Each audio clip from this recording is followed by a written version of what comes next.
480961, informando, por favor, o seu nome, cargo ou profissão e empresa, se houver. Rosiane, comando é todo seu, vocês estão em ótima companhia.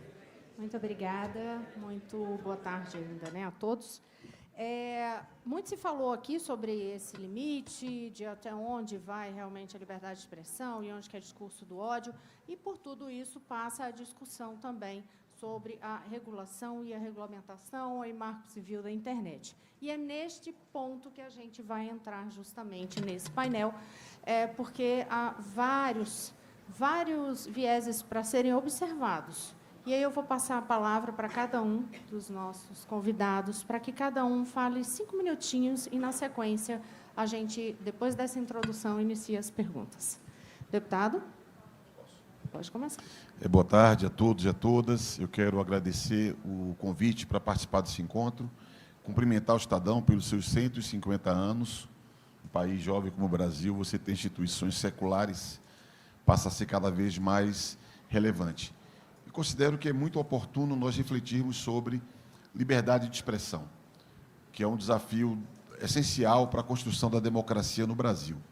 Liberdade de expressão que ganha traços particulares em cada realidade. O sentido de liberdade de expressão no Brasil, como todos sabemos, evidentemente é distinto do sentido de liberdade de expressão tal qual se reconhece nos Estados Unidos da América, ou mesmo na Alemanha. Tudo isso em função da história, da trajetória de cada país, que dá uma natureza distinta para esse conceito que, em ambos os casos, em todos os casos, é absolutamente essencial. Se pudesse fazer uma pergunta, questionaria: existe risco à liberdade de expressão? A minha resposta seria sim. Existe risco à liberdade de expressão nesse momento, inclusive no Brasil. Eu considero que um canal essencial para o exercício pleno da liberdade de expressão é a imprensa livre, como foi dito aqui agora há pouco. É o jornalismo profissional. Na medida em que haja ameaça a um jornalismo profissional, plural, efetivamente independente e sustentável, a ameaça a essa instituição é, de algum modo, ameaça à liberdade de expressão. Por nós limitarmos um espaço que ele é tipicamente um lugar de expressão da liberdade de expressão, de comunicação da liberdade de expressão. E precisamos falar, sobretudo, sobre o financiamento do jornalismo. Ainda hoje, curiosamente, participei de um debate, de uma apresentação, de uma pesquisa de uma empresa muito importante, o Google, que eles se deram ao trabalho de financiar uma pesquisa para sustentar que é absolutamente essencial não haver nenhuma regulação nas plataformas digitais, sob pena de ameaçar pequenos e médios empreendimentos. E questionavam os riscos da assimetria entre os pequenos e os grandes negócios, por isso a necessidade da publicidade dirigida. E, à época, no momento, eu questionava, sim, atenção, para as assimetrias das regulações da aplicação das leis de publicidade. O online e o offline tem que ter as mínimas condições de competir em igualdade de condições. Então, falo sobre isso, vou encerrar, sobre o financiamento do jornalismo, porque precisamos falar sobre a sustentabilidade do principal espaço de exercício da liberdade de expressão. E uma segunda observação. Na minha percepção, o que a nossa Constituição Federal consagrou como liberdade de expressão no seu artigo 5º, tem que ser lido combinado com o artigo 1º da nossa Constituição, quando afirma o que caracteriza a República Federativa do Brasil, assentada no Estado Democrático de Direito, e o inciso 5º sustenta a necessidade do pluralismo como algo essencial ao Estado Democrático de Direito. Falar sobre pluralismo é dizer da importância da liberdade de expressão como direito de falar, mas o direito também de ser ouvido, porque o ciclo de comunicação, para garantir o pluralismo, a diversidade, passa pelo que é dito e pela escuta. É a diferença, o pluralismo, que permite o exercício pleno da liberdade de expressão. Falar sem que o outro possa me ouvir limita a minha plena liberdade de expressão. É por isso que as mediações algorítmicas significam uma ameaça à liberdade de expressão.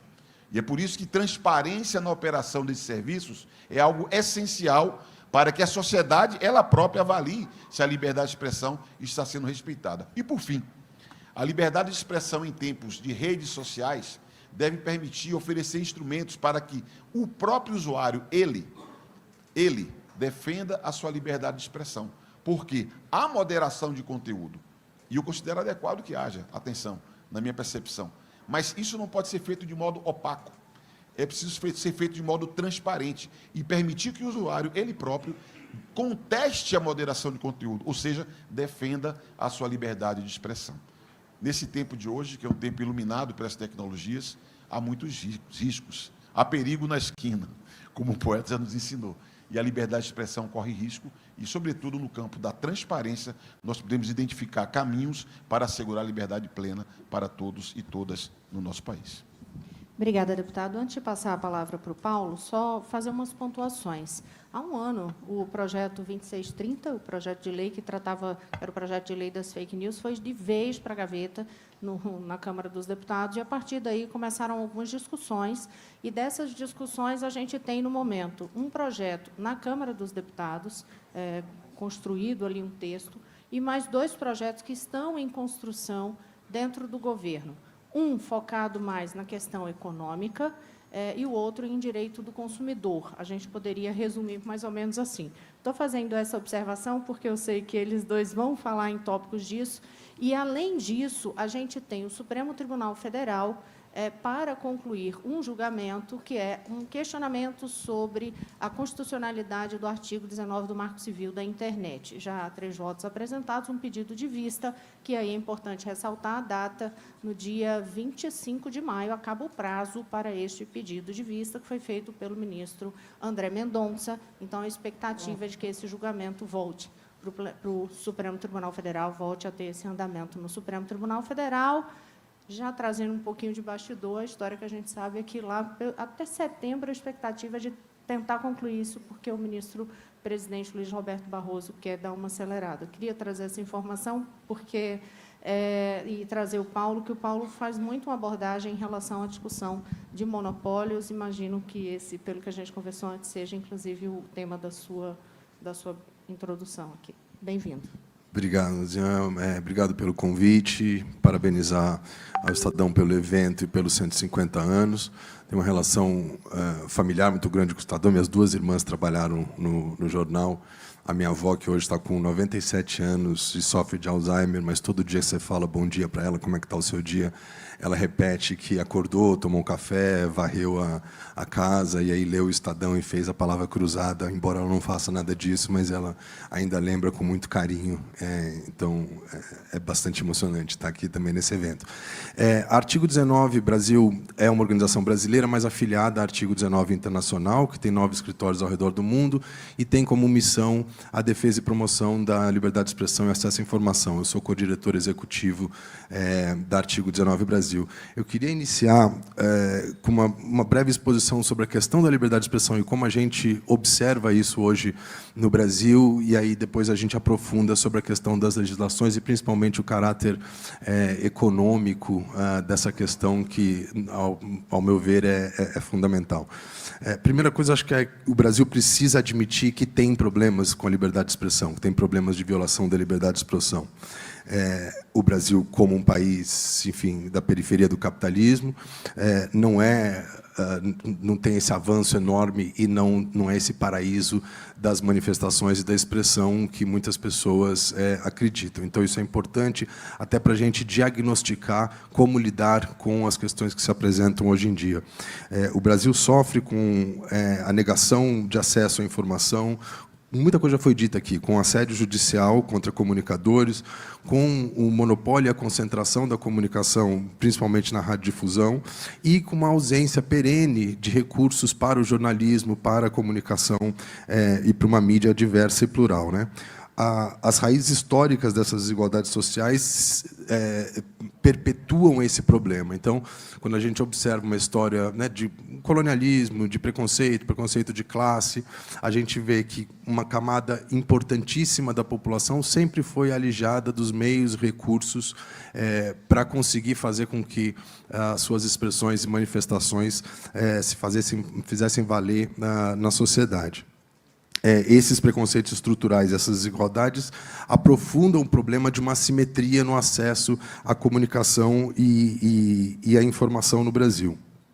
É importante lembrar que o Brasil, desde a República, tem mais tempo de regime autoritário do que democracia, então é natural que a gente ainda esteja lidando com um problema de violações à liberdade de expressão, violações à imprensa livre, violações à livre manifestação, e esse diagnóstico é importante para a gente tentar compreender esse problema contemporâneo. A Constituição de 88 e os diversos tratados internacionais que o Brasil já assinou e ratificou são excelentes bases principiológicas, né, para lidar com esse problema, mas há também um problema de efetivação dessas bases que a gente também precisa lidar. Além do artigo 1º, vinculado ao artigo 5º, como colocou o deputado Orlando, a gente tem que lembrar que, no capítulo 5 da comunicação social, principalmente os artigos 220 e 223, também nunca foram implementados no sentido da tripartição da comunicação entre pública, estatal e privada, né? Então, a gente tem um monopólio ainda muito grande de empresas privadas na comunicação. Passo para um contexto atual tecnológico para aí terminar minha primeira intervenção. A gente vive no que eu gosto de chamar de capitalismo infofinanceiro, né?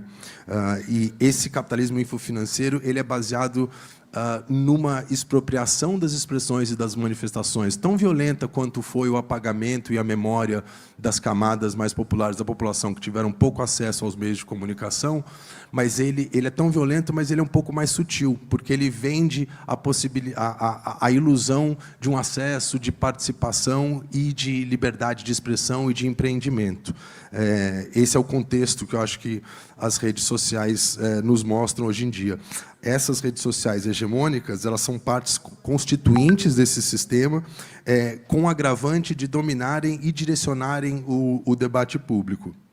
Então, queria finalizar com a mensagem de uma necessidade da gente pensar essas revoluções tecnológicas aqui, claro, num contexto da liberdade de expressão, mas também num contexto de politização do debate e politização das formas tecnológicas. Já que a liberdade de expressão é extremamente utilizada, às vezes sequestrada, por determinadas tendências políticas, eu acho que faz parte para o campo democrático, o campo progressista, também fazer uso dessas tecnologias no sentido de oferecer, ou utilizar e oferecer a grandes camadas da população a possibilidade de se erguer politicamente na defesa por direitos, por mais democracia e por uma verdadeira liberdade. Nesse sentido, o debate central tem que ser: a gente não precisa, neste contexto, argumentar por menos liberdade de expressão ou pensar em restrições à liberdade de expressão, mas sim politizá-la, radicalizá-la e defender mais liberdade de expressão para que essas garantias de direitos e a luta pela democracia e por justiça consiga prevalecer também no debate público. Pedir desculpas, obrigada, Paulo, aqui rapidinho. O deputado Orlando Silva ele saiu só para votar, tá, gente, na Comissão de Constituição e Justiça da Câmara. Tem uma votação importante, ele tinha avisado para a gente que era uma votação importante a respeito do deputado Glauber, e aí ele disse que já volta. Então, não foi embora, não saiu daqui do painel. É só para votar, o sinal aqui de internet é um pouquinho ruim. Pedro, contigo. Boa tarde a todos e a todas. Obrigado, Rosiane. Obrigado e parabéns ao Estadão pelos 150 anos. É uma grande alegria poder estar aqui compartilhando com vocês e participando desse debate com um tema tão importante. Meu nome é Pedro Henrique Ramos, eu sou diretor executivo do IBMEC, sou também professor, do RegLab, também sou professor do IBMEC e, acima de tudo, eu sou um pesquisador que gosta de coisas complexas. Eu gosto de temas difíceis, quanto mais difícil alguma coisa, mais motivado eu fico. E foi esse um dos motivos pelo qual eu fundei o RegLab, que é um centro de pesquisa dedicado a estudar um dos fenômenos mais complexos da nossa história, que é a relação nossa, da nossa sociedade, com a tecnologia. E ainda por cima fazer isso com base em pesquisa empírica, que é o que a gente tenta desenvolver. A gente está desenvolvendo estudos na área de inteligência artificial, influenciadores digitais, tributação na internet. E, recentemente, a gente publicou um estudo bastante legal sobre o julgamento do Supremo Tribunal Federal e o Marco Civil, que a Rosiane comentou, analisando como diferentes setores se comportaram e enxergam essa questão da moderação de conteúdo. Mas, antes de entrar nesse tema especificamente e falar um pouquinho do debate, eu quero voltar um pouquinho e contar uma história. Em 1951, um economista chamado Kenneth Arrow, ele criou um teorema conhecido como Teorema da Impossibilidade. Ele até ganhou o Nobel por isso.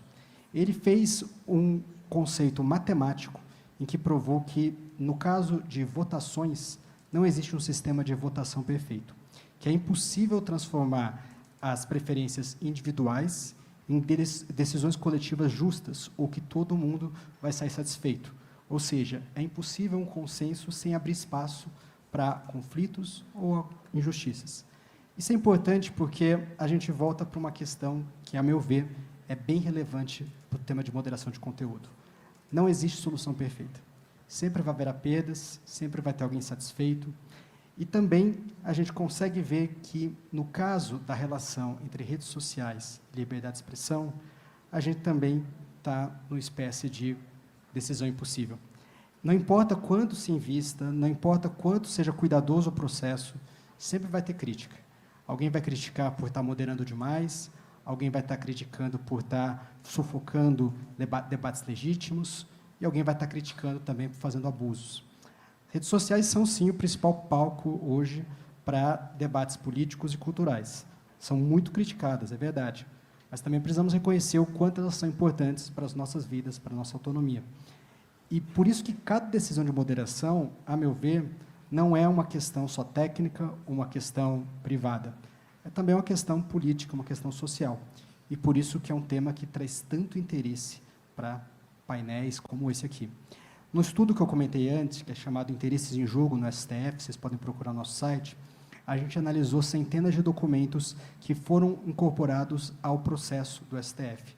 Uma das coisas que nos surpreendeu foi que esse foi um dos processos que mais teve participação de terceiros, entidades que se manifestaram por amicus curiae ao longo do processo.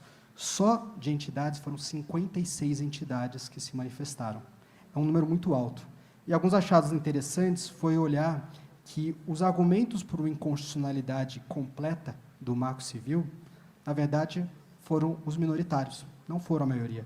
A gente viu um alinhamento entre empresas de tecnologia, sociedade civil, academia, em reconhecer que, sim, muitas dessas entidades reconhecem que há vários problemas na questão de moderação. Mas a questão de responsabilidade final do conteúdo não é o que vai resolver tudo. Então, precisa, sim, aprimorar e pensar em como resolver várias questões do sistema atual, como transparência, compliance, atuação em temas de interesse público nacional, atuações em eleições. Mas é importante que a gente não olhe só essa lógica da responsabilidade. A gente tem essa perspectiva que eu estou tentando trazer aqui no debate, uma perspectiva um pouco mais sistêmica, e não cair no risco das simplificações. Quando a gente fala de redes sociais e a gente fala de liberdade de expressão, a gente está falando de algo que não existe uma solução fácil. O que precisamos é cautela, reflexão madura e decisões fundamentadas em evidências. É por isso que eu acho que a gente precisa explorar essa perspectiva de como proteger a liberdade de expressão num cenário em que a solução perfeita é impossível, mas, mesmo assim, a decisão responsável é essencial. Obrigado.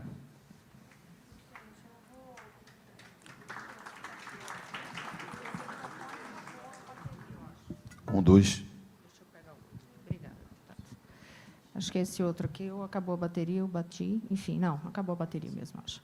Enfim, acho que a gente já teve uma boa abordagem de abertura, e aí a gente chega, Pedro, com a tua fala, num ponto que não há solução fácil, mas a quem cabe, então, essa decisão, porque o Congresso legislou, o Congresso colocou o Marco Civil da internet, e agora o Supremo está numa discussão que é justamente o que muito se critica, que seria um avanço em relação ao poder legislador. Aí, da sua observação, eu venho para o deputado. Deputado, o projeto que o senhor relatou, em algum momento, de fato, houve uma expectativa muito grande de que fosse votado, mas foi para a gaveta. O senhor acredita que agora, com o que há de novo projeto no Congresso e essas propostas que estão sendo discutidas e que o governo quer apresentar, sai algum consenso para, de fato, votar, e em qual direção o senhor acha que essa discussão está caminhando?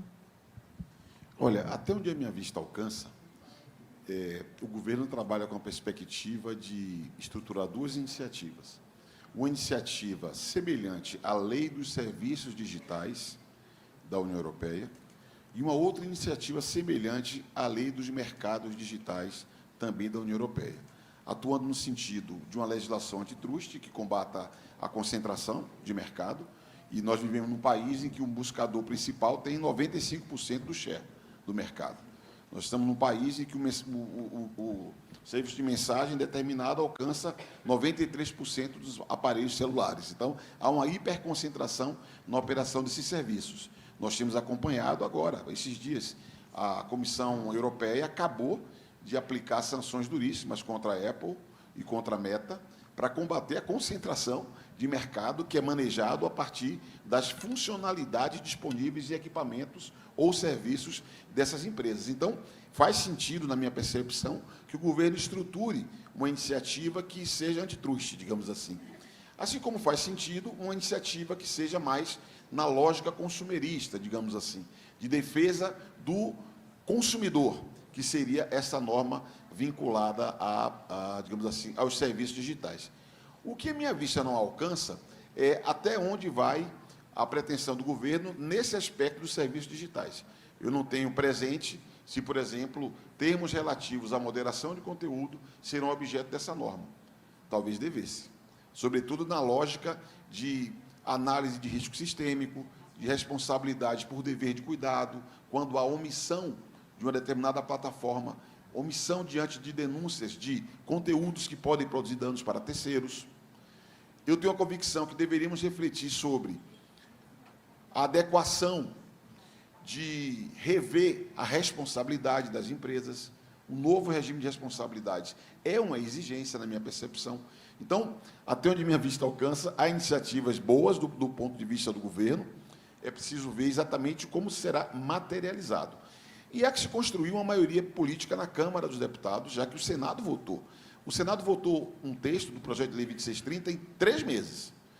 Devo dizer que eu fui daqueles críticos dessa postura do Senado, porque durante a pandemia, sem um acompanhamento da sociedade, você votar uma lei de grande repercussão em 3 meses, a chance de você errar é grande. Só que o tempo de aprofundamento do debate foi o tempo também da obstrução, e que acabou inviabilizando a votação desse projeto de lei. Se hoje eu avaliasse o que foi a trajetória desse projeto de lei, que eu tive o privilégio de acompanhar, em 3 anos de debates, se um erro houve, foi de abrir muito o leque, abrir muito a agenda.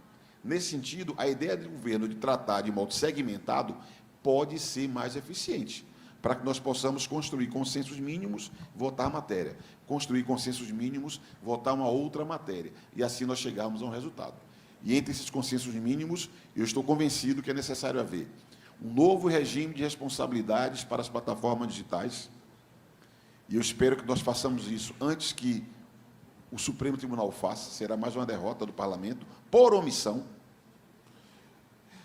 e há sempre riscos de uma decisão da Suprema Corte. Há um questionamento sobre a constitucionalidade do artigo 19. Veja, é difícil tipificar a inconstitucionalidade do artigo 19. É fácil caracterizar a insuficiência do Marco Civil da Internet para a realidade de hoje. Por isso que eu espero que o Congresso Nacional, ainda tenho confiança, se manifeste na alteração do regime de responsabilidade. Já fiz referência aqui a obrigações de transparência, porque é curioso, né? É cada vez mais opaco os serviços das plataformas. O Tribunal Superior Eleitoral estabeleceu determinadas regras de publicidade, mas como não havia sanção prevista, houve plataformas importantes que recuaram das ofertas de informação que tinham antes. Se aqui tiver algum pesquisador, pode dar o seu testemunho de como tem sido cada vez mais difícil o acesso a dados para a pesquisa. Então, regras de transparência são muito importantes. E, como já falei, reafirmo a ideia de um devido processo para a defesa da liberdade de expressão. São os temas que estão na mesa. Espero que o Congresso Nacional se manifeste, porque são temas urgentes. Eu vou parar de falar, Rosiane, já devia ter parado, mas só fazendo um registro aqui para vocês. Na semana passada, eu tive a honra de participar de um seminário sobre desinformação na Universidade de Cambridge. Eu fiquei muito impactado como que há riscos à pesquisa acadêmica sobre o tema desinformação. E o que melhor ilustra esse risco é o fechamento de um laboratório de pesquisa da Universidade de Stanford, um dos principais laboratórios que pesquisava a desinformação, foi fechado por falta de recursos, porque houve um asfixiamento. Portanto, os riscos que falei que existem na esquina alcançam de modo decisivo a pesquisa, a universidade. Isso é muito perigoso. Eu vou passar para o Paulo já com uma pergunta, Paulo. Desses pontos, o deputado ele joga ali luz numa questão, que é o projeto anterior, se teve um erro, é que foi amplo demais, talvez ambicioso demais, enfim. O que tem que ser o foco, então, desses projetos? Obrigado, Rosiane. Eu vou só me permitir fazer um pequeno acréscimo à questão do artigo 19, e aí chego na sua pergunta. Primeiro, a organização que eu trabalho chama artigo 19, não pelo artigo 19 do Marco Civil, mas pelo artigo 19 da Declaração Universal dos Direitos Humanos, que garante a liberdade de expressão. Outro dia até o ministro Fux, numa audiência pública, perguntou isso, e a gente teve que responder, mas foi uma, não sei se feliz ou triste coincidência, mas é o mesmo nome. Muito rapidamente, a gente defende, estávamos na audiência pública, defende a constitucionalidade do artigo 19, porque não é, como falou o Orlando, não é a inconstitucionalidade do artigo 19 que vai resolver esses problemas dos abusos que a gente vê acontecerem nas redes sociais. Na nossa visão, o artigo 19, permitindo uma ação unilateral das plataformas, dá não menos poder para as plataformas, mas mais poder para elas decidirem sobre o que permanece e o que sai dentro dessa esfera pública das redes sociais. A outra coisa é a generalização. Então, há muito pouco conhecimento sobre a tecnologia utilizada e quais são os critérios que se pode observar em relação ao que a eventual inconstitucionalidade poderá atingir. Nesse caso, faço menção ao importante estudo que o CGI, o Comitê Gestor da Internet, fez sobre tipologia dessas redes sociais, classificando em 3 diferentes, relativas ao nível de manipulação, o nível de interferência que essas plataformas têm no conteúdo produzido pelas pessoas. Então, é importante que as pessoas também leiam isso. Isso é muito pedagógico do ponto de vista do debate sobre o artigo 19. Um outro problema é sobre o enforcement não só das leis que estão em debate, mas também como que ficaria caso haja alterações no Marco Civil da Internet, e o Orlando sabe muito bem disso. A gente não terminou de discutir ainda qual é a autoridade que vai dar conta do enforcement do que, eventualmente, essas leis vão dizer. E aí, voltando à sua pergunta, acho que é importante dizer, a gente vem trabalhando muito com o tema da regulação econômica, né? Exatamente, existem 2 vertentes, uma vertente de uma legislação relacionada às condutas das plataformas dessas empresas, e um projeto de lei sendo discutido no Ministério da Fazenda sobre regulação econômica baseada no Digital Markets Act, que é a lei de concorrência europeia. A gente vê, e aí a artigo 19, como organização de liberdade de expressão, acha que é importante a gente observar a estrutura política e econômica mais do que a questão dos tipos de discurso, fazer hierarquização disso pode falar, isso não pode falar. Esse é um debate mais complicado e acho que eminentemente político. Então, a gente trabalha muito com um problema estrutural, que é essa concentração de poder político e econômico por parte dessas grandes empresas. Nesse sentido, a gente vê a necessidade de 3 elementos. Um primeiro elemento é a gente trabalhar com a questão da concorrência e com a lei do antitrust, e aproveitar que isso está em discussão em relação às plataformas de rede social e trabalhar com isso em relação a um ecossistema mais geral de comunicação, já que o Brasil e a América Latina, de uma forma geral, sempre sofreu muito com o monopólio e um poder concentrado das comunicações. Um segundo ponto que é importante a gente pensar, talvez em paralelo a uma lei, a uma legislação antitrust de concorrência, seja o fomento a soluções tecnológicas que consigam competir com o tipo de desenvolvimento que essas grandes plataformas fazem. A gente tem pesquisa acadêmica, a gente tem muita criatividade na sociedade civil, a gente tem, inclusive, soluções que não precisam estar no estado da arte, da tecnologia, e que são muito úteis para determinadas comunidades, para determinadas formas de se conseguir fazer e se comunicar tecnologicamente, inclusive como modelos de negócios. O terceiro ponto é, se a gente chega a uma legislação antitrust em relação às plataformas, aos mercados digitais, que permite um maior ingresso de outras iniciativas nesse mercado, a gente tem que se pensar, quais são essas iniciativas que vão entrar? Esse espaço vai ser aberto para quem? Então, a terceira é uma linha de formação. A gente precisa fazer com que grupos, comunicadores, veículos, empresas, startups ou novas empresas de tecnologia também estejam preparadas para entrar num eventual novo panorama de mercados digitais, que vai acontecer, enfim, que a gente espera que aconteça através dessa iniciativa do Ministério da Fazenda. Então, o artigo 19 trabalha dentro do contexto da necessidade de regulação econômica, por entender que é o abuso de poder político e econômico dessas grandes empresas que impacta diretamente na capacidade de diversificação e de pluralidade das mensagens e das comunicações, mas também vê a necessidade de um aprendizado de pesquisa e de soluções tecnológicas, assim como formação para grupos que precisam ingressar para tornar o mercado digital mais diverso, mais plural e mais heterogêneo.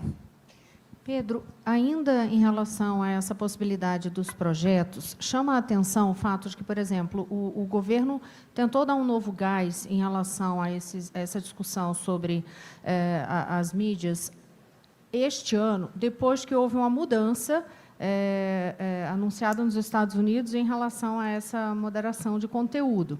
E isso gerou toda uma apreensão de, será que, então, o governo vai tentar pedir ali, quase um gabinete de crise, praticamente, enfim, mas aí abriu um questionamento de, então, será que vai haver essa tentativa do governo, num projeto, de fazer esse controle prévio em relação ao conteúdo?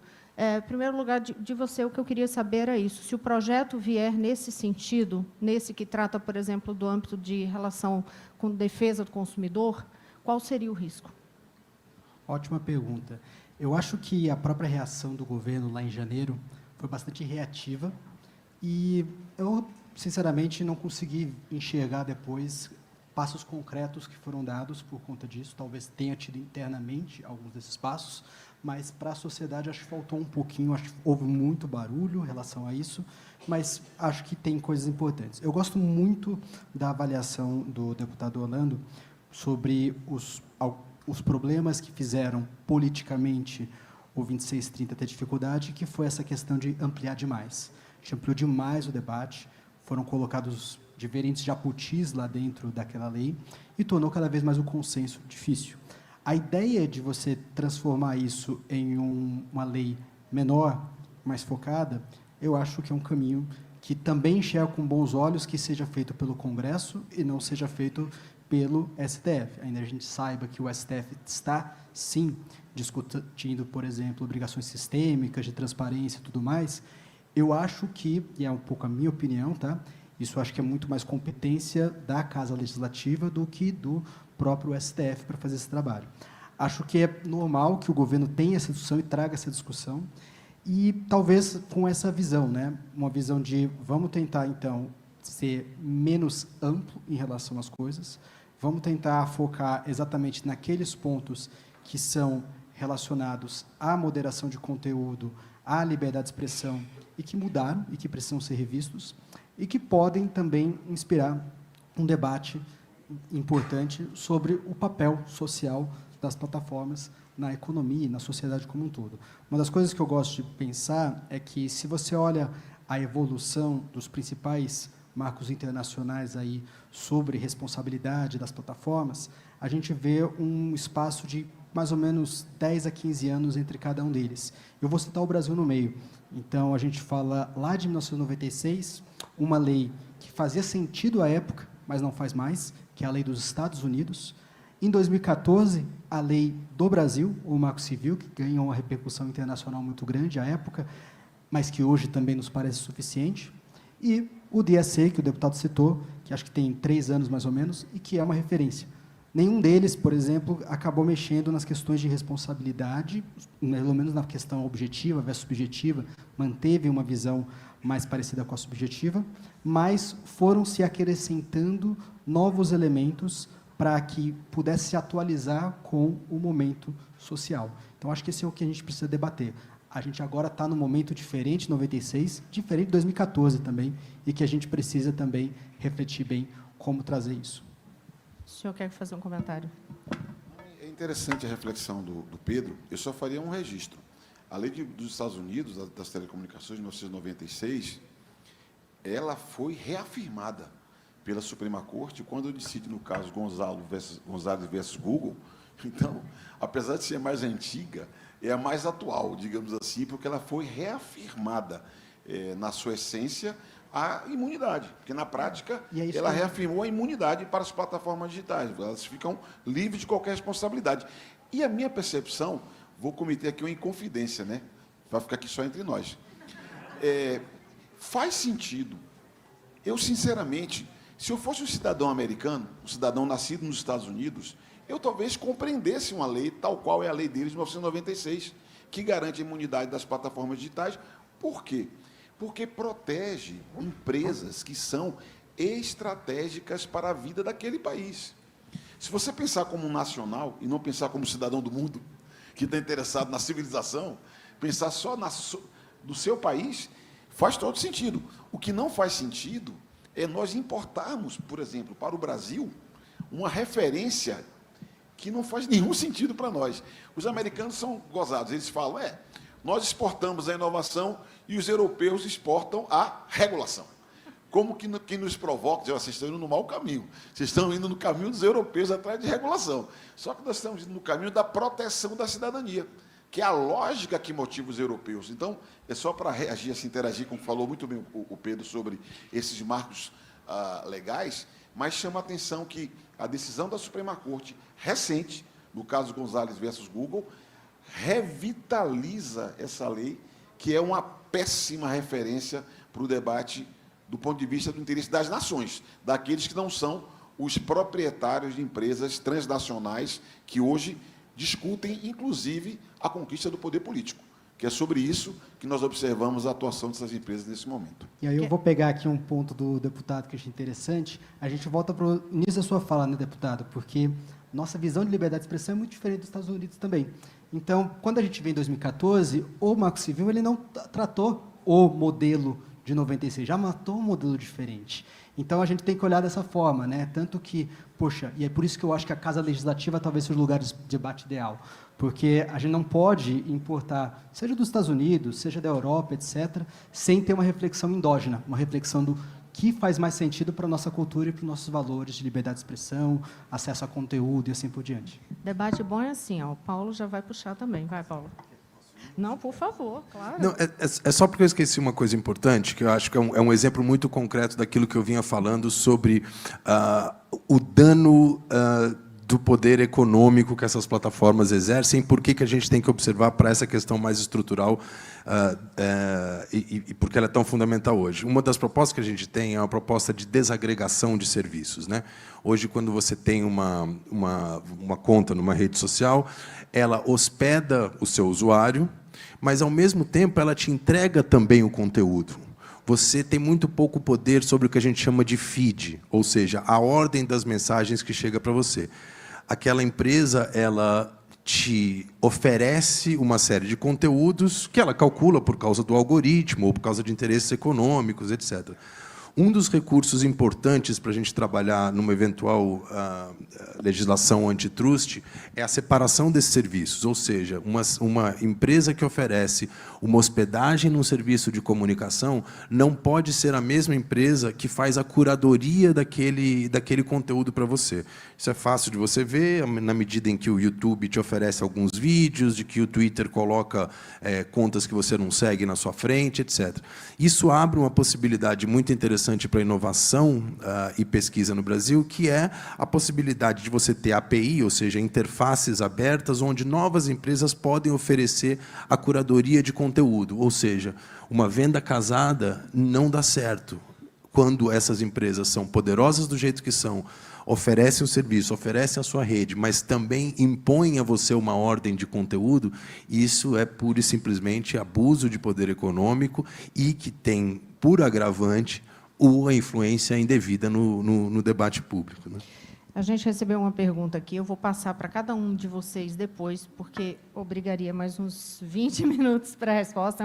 É uma pergunta bem complexa, mas a gente só tem 5 minutinhos para encerrar. Vou passar rapidinho com uma pergunta só para os três, e aí vocês já fazem as considerações finais. Vocês veem, de alguma forma, esse alinhamento, tem aquela foto icônica ali do presidente Donald Trump tomando quando toma posse, com os representantes das Big Techs ao lado. Vocês veem esse alinhamento das Big Techs nesta cena lá com o Trump? De alguma forma, alguma possibilidade? Houve muito questionamento sobre a influência política dessas empresas, e aí entra nessa questão dos algoritmos, por exemplo. E aí vocês veem alguma chance de isso impactar, de alguma forma, essa discussão da regulação aqui? Isso pode reverberar para cá ou não? E já passo para as considerações finais.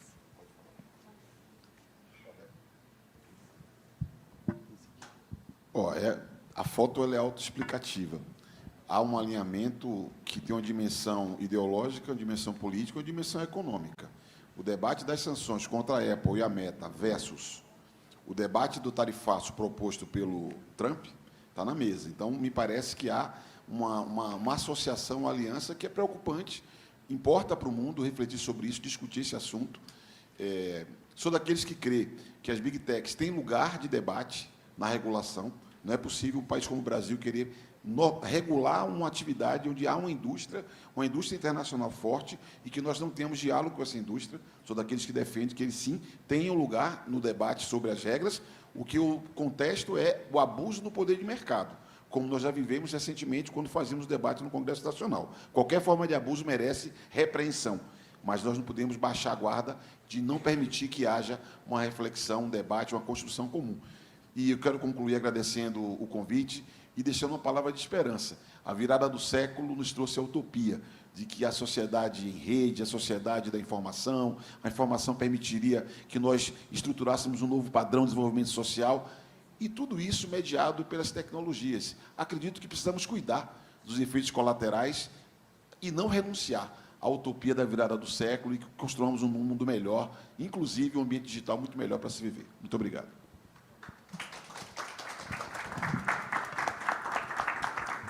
Paulo.